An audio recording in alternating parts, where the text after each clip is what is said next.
That's right, we are back to harrowing. We did it last year and the year before, but we're gonna do it again this year because it helps get that grass growing. You can see we got on the left-hand side here some of that fed off hay from over the winter, and on the right-hand side some of the drug and turned up dirt that we got just a little bit from that harrow being pulled behind me. You can see right there I'm watching my mirrors on both sides, making sure I'm trying to maximize the usage of that harrow. I went and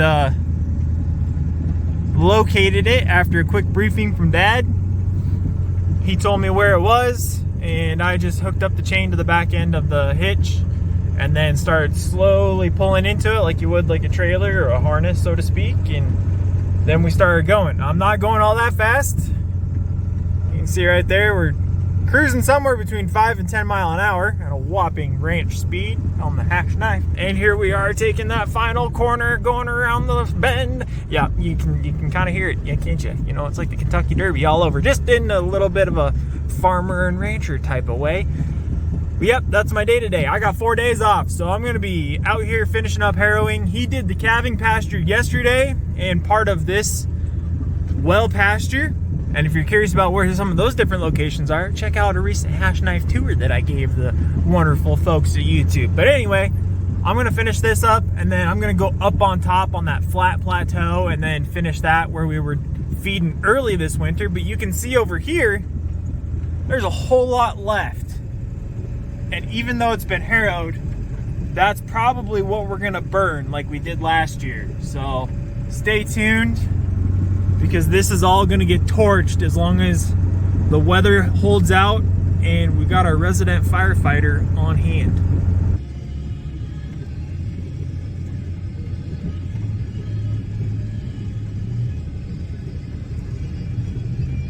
Makes for long days. There's the snowies. They got snow coming on them. I just heard that they got rain up in Lewistown, which is on the other side of the mountains, and over at Harlow, about half-hour away from us in that direction. So I'm trying to beat the rain.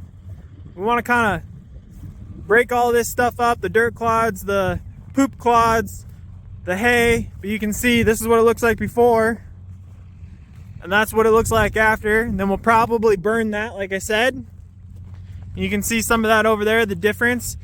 I just got to finish up this little circle here and then we'll be done. But we got to beat the rain.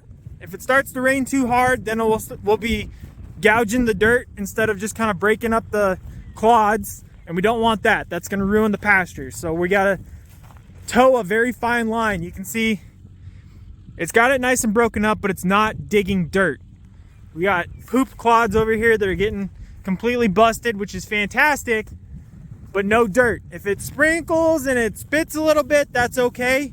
But if it starts to really come down with moisture, we got to stop. We got to pull that harrow off, let it sit, because we don't want to create big gouges and completely ruin the ground.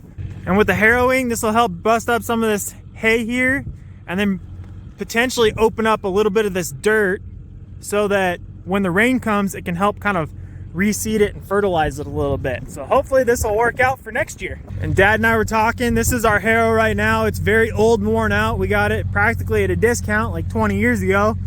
So if calf prices hold this next year for a third year in a row, which would be really nice, what we'll probably do is put a little investment in a new harrow.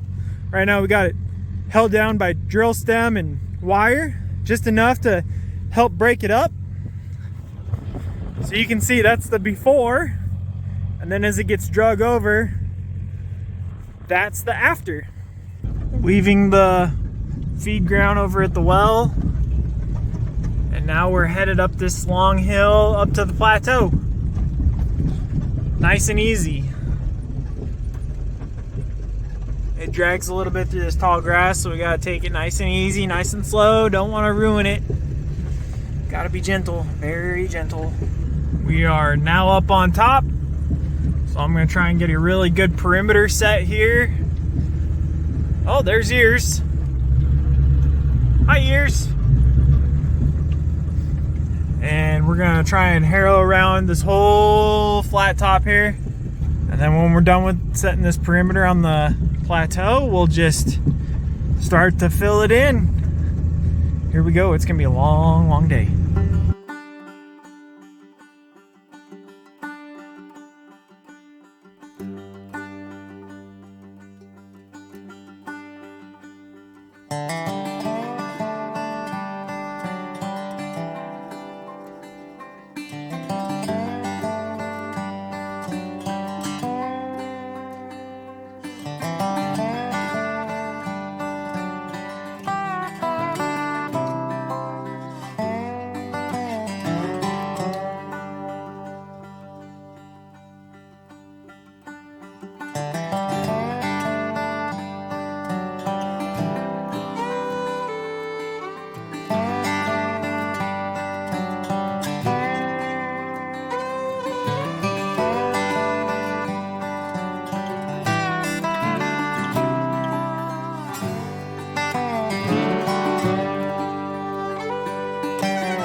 She jumped the fence on us and surprised us with a little baby. What have we got? What have we got, Agent? What'd you get us? Looks like a heifer. Little heifer girl for 99. That brings the calf count up by 1.